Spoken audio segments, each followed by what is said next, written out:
Hello friends, आपका स्वागत है। आजकल आपने न्यूज़ में बहुत सुना होगा, अल-अक्सा मस्जिद पे आक्रमण हुआ इजराइल का और दोनों देश एक दूसरे के लिए झगड़ने लगे। आपने कभी ये भी सुना होगा देश के अंदर देश।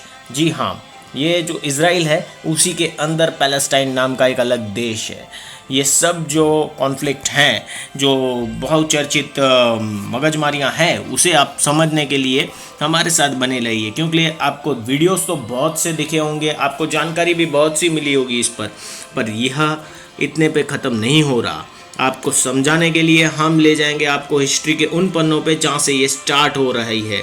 तो देखेंगे हम पैलेस्टाइन और इजराइल का ये बहुचर्चित कॉन्फ्लिक्ट। तो बने रहिए हमारे साथ, हम आपके अपने चैनल स्टडी ड्यू में। मैं हूं आपका गाइड प्रशांत और आप आज जा रहे हैं इजराइल को समझने के लिए। ये जो पैलेस्टाइन है वो एक ऑटोमन एम्पायर का हिस्सा हुआ करता था और ब्रिटिश रूल के वक्त इसे अलग तोड़ दिया गया। ऑटोमन एम्पायर को उसमें से निकला हुआ ये एक हिस्सा था। यहाँ पर बात स्टार्ट नहीं होती। स्टार्ट होने के लिए इसे हमें जाना पड़ेगा डेटेड बैक में। हमें देखना पड़ेगा कि क्यों ज्यूज़ ने इसे अपना लैंड कहा और कैसे करके यह सब कॉन्फ्लिक्ट शुरू हुआ। तो इसके लिए तैयार हो जाइए हमारे साथ चलने हिस्ट्री के उन पेजेस पे जहाँ से ये स्टार्ट हुआ। इब्राहिम नाम का एक शख्स था जो कि बाइबल और कुरान में आता है। उसका द्वारा ही ये जो क्रिश्चियंस, ज्यूज़ और मुस्लिम्स का उदय हुआ, ऐसा हम समझ सकते हैं। तो जो ये व्यक्ति था उसी की संतानों को हम आज इब्राहिमिक रिलीजन के लोग बोलते हैं, जो इब्राहिम के द्वारा स्थापित किया हुआ रिलीजन था। तो ये जो इसमें मुसलमान, क्रिश्चियन और ज्यूज़ तीनों आते हैं। और जो ये लैंड था जो मिडिल ईस्ट का एक क्षेत्रफल का है, तो वो पूरा इस इलाके में इन तीनों का ही वर्चस्व था। पहले सबसे पहले जो निकला था वो ज्यूज़ थे। आज से 2000 तकरीबन 2000 साल के आसपास की बात है। तब ज्यूज़ वहाँ ज़्यादा हुआ करते थे। धीरे धीरे धीरे धीरे जो विचारों में परिवर्तन आता है उससे क्रिश्चियनिटी पैदा हुई और क्रिश्चियनिटी के बाद मुस्लिम आए और इस तरह से ज्यूज़ हटते गए, कम होते गए और धीरे धीरे आज जो जितने भी उधर रहते हैं वो सारे हैं तो ज्यूज़ की संतान, पर उनकी जो मानसिकता है वो अलग अलग रिलीजन्स में चली गई है। उसके वजह से वो लोग अपने आप को वो मज़हब का समझते हैं। तो यहाँ पे ये जो चीज़ है वो समझने जैसी है कि इनकी संख्या घटती गई ज्यूज़ की, और ये धीरे धीरे धीरे धीरे यूरोप की ओर चले गए क्रिश्चियनों के साथ। पर यहाँ पे भी उन्हें सुखी शांति नहीं मिली जीवन। वो लोग धीरे धीरे हर एक चीज़ के लिए उन्हें ब्लेम किया गया, उन्हें सताया गया, प्रताड़ित किया गया। जैसे कि यूरोप में एक समय पे ब्लैक डेथ यानी कि प्लेग का नाम तो आपने सुना होगा, वो शुरू हुआ था। तो जो प्लेग है वो प्लेग के वक्त भी वहाँ की अंधश्रद्धा वाली प्रजा, क्रिश्चियंस और दूसरे अलग जो थे, उन लोगों ने ज्यूस को ही टारगेट किया कि इनके वजह से ही ये प्लेग फैल रहा है, और वहाँ पे उनको जहाँ देखते थे वहाँ मारते थे और उनको प्रताड़ित करते थे अलग अलग टाइप से। फिर उसके बाद हिटलर वाली बात तो आपने सुनी होगी, 60 लाख ज्यूस को उसने अपने गैस चैम्बर्स में ही मार दिया था। तो फ्रेंड्स, इसी के वजह से ज्यूस ने भी सोचा कि हमारा खुद का एक देश होना चाहिए, हमारा खुद का एक ज़मीन, लैंड होना चाहिए। इसी के वजह से स्टार्ट हुई उनकी ये डिमांड कि हमें एक इजराइल नाम का देश चाहिए, जो उनके शास्त्रों में लिखा था कि एक मसीहा आएगा और वो इजराइल नाम के देश की स्थापना करेगा। तो ये जो डिमांड थी वो शुरू हो गई। आजकल आप देखते होंगे दोस्त कि हिंदुओं पर भी अत्याचार हो रहे हैं, बंगाल में, पाकिस्तान में, बांग्लादेश में और कश्मीर में तो बहुचर्चित है ही। आपने देखा है कि कश्मीरी पंडितों को कैसे मार कर भगाया गया। तो उसी की वजह से हिंदूज भी इसी प्रकार की मानसिकता के चलते सोच रहे हैं कि हमारा भी एक देश होना चाहिए, क्योंकि हर कंट्री का, हर रिलीजन का एक एक देश है, पर हमारा नहीं है। बौद्धों का है, क्रिश्चियनों का है, मुस्लिमों का है, पर हिंदुओं के लिए कोई भी देश नहीं है। जो भारत है वो सेक्युलर देश है, वो कोई भी आ सकता है, रह सकता है, वैसा देश है। तो उसी के वजह से हमारे हिंदू भाइयों को भी ये एक डर सताता है। तो इसी के लिए हमें भी सोचना चाहिए कि सौहार्दपूर्ण बिहेव कर कर हमें उनके साथ रहना चाहिए। यहाँ बात ज्यूज़ की करेंगे आगे। तो ज्यूज़ों पर ये बहुत अत्याचार किया गया, उसी के वजह से उन्होंने एक लैंड की ब्रिटिशर्स से मांग की। तो जो ऑटोमन एम्पायर का हिस्सा था, वो जो क्षेत्रफल था मिडल ईस्ट का, वहाँ पर ब्रिटिश रूल चल रहा था, तो ब्रिटिशर्स ने उन्हें यह एग्रीकल्चरल लैंड दे दिया खेती करने के लिए और कहा वहाँ पे बसो। ये लोग वहाँ पर बसने के लिए शुरू हो गए। धीरे धीरे उनकी प्रजा बढ़ती गई और अरब और ज्यूस के बीच में ये जो थोड़ी बहुत झड़पें हैं वो बढ़ती गई। किस्सा फाइट बिटवीन अरब्स और ज्यूस चलता रहा। धीरे धीरे 19th सेंचुरी में जब ज्यूस का वर्चस्व वहाँ बढ़ गया, तभी उन्होंने एक अलग देश की डिमांड की, सेपरेट कंट्री की, और वो जो है वो यूएन में प्रस्ताव यानी कि यूनाइटेड नेशंस में वो प्रस्ताव पास हो गया। और 1948 यानी कि हमारे देश की आज़ादी के तकरीबन आसपास ही आप समझ लीजिए इज़राइल नाम का देश पूरी विश्व के नक्शे पे बना और यहाँ से शुरू हो गया यह सारा खेल। अल अक्सा मस्जिद का क्या किस्सा है? तो अल अक्सा मस्जिद जो है वो उस इलाके में है जहाँ पे इन तीनों धर्मों के समझिए कि महत्व के ये आते हैं रिलीजियंस क्षेत्र।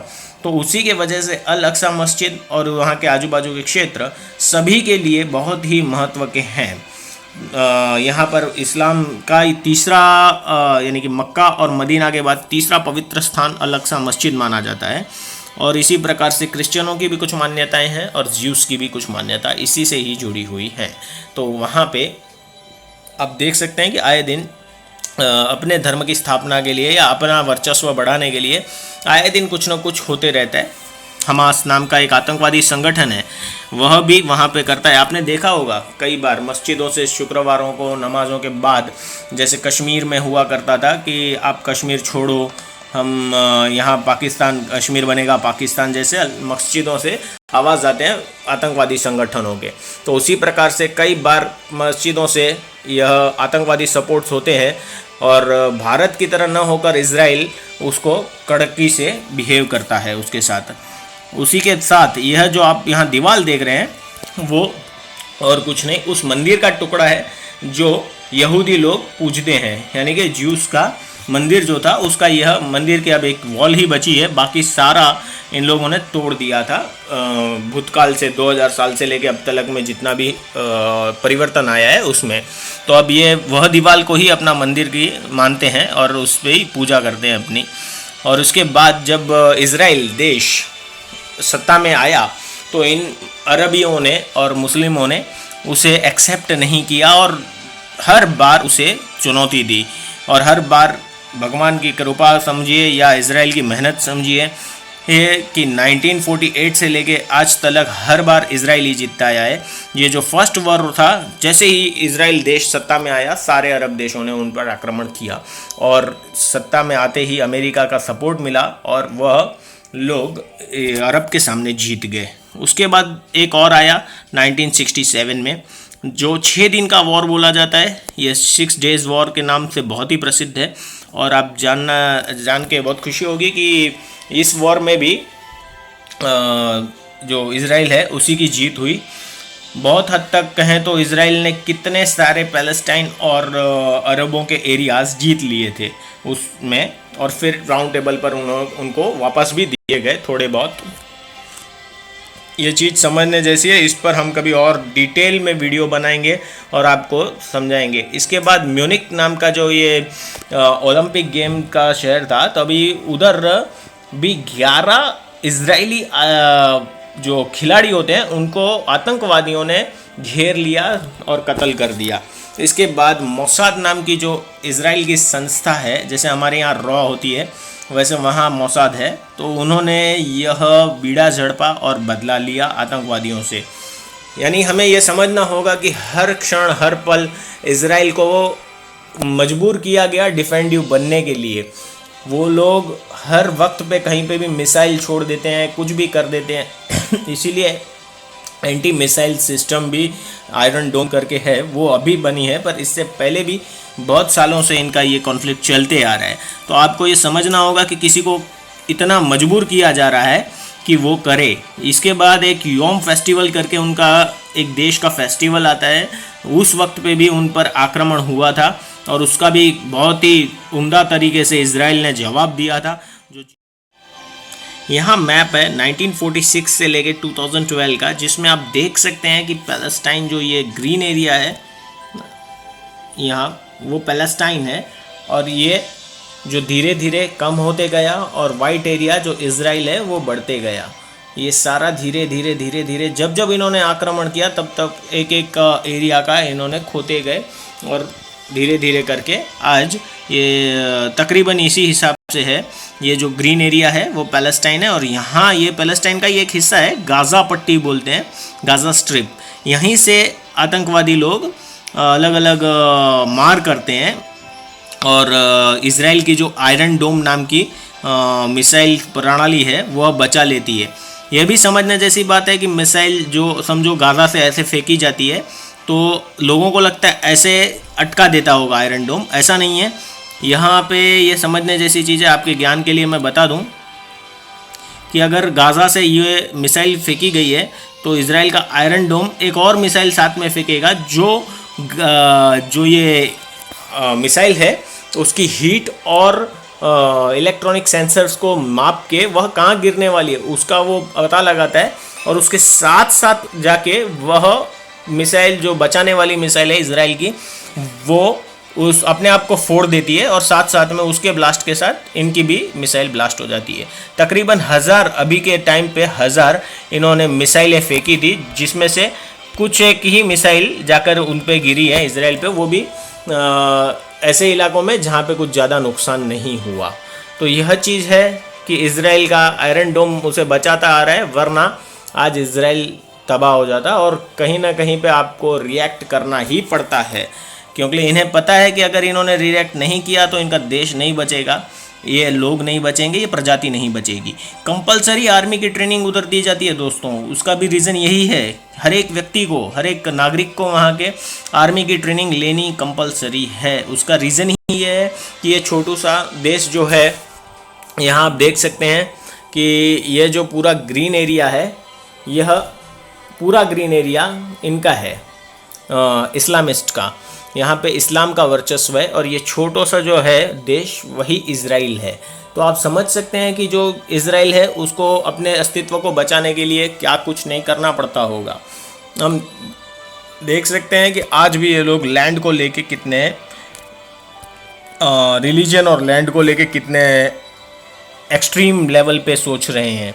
यह हमें समझना होगा कि मनुष्य जाति को ये सोचना होगा और समझना होगा कि ये जो हमारे पास इतना सारा लैंड है, तो हम कुछ एक लोगों को बसाने के लिए थोड़ा सा सेक्रीफाइस नहीं कर सकते दुनिया की शांति के लिए, कि हमें सिर्फ़ और सिर्फ मज़हब के नाम पे लड़ना है। यह सोच बहुत ज़रूरी मायने रखती है, वरना थर्ड वर्ल्ड वॉर में जाने से हमें दुनिया को कोई नहीं रोक सकता।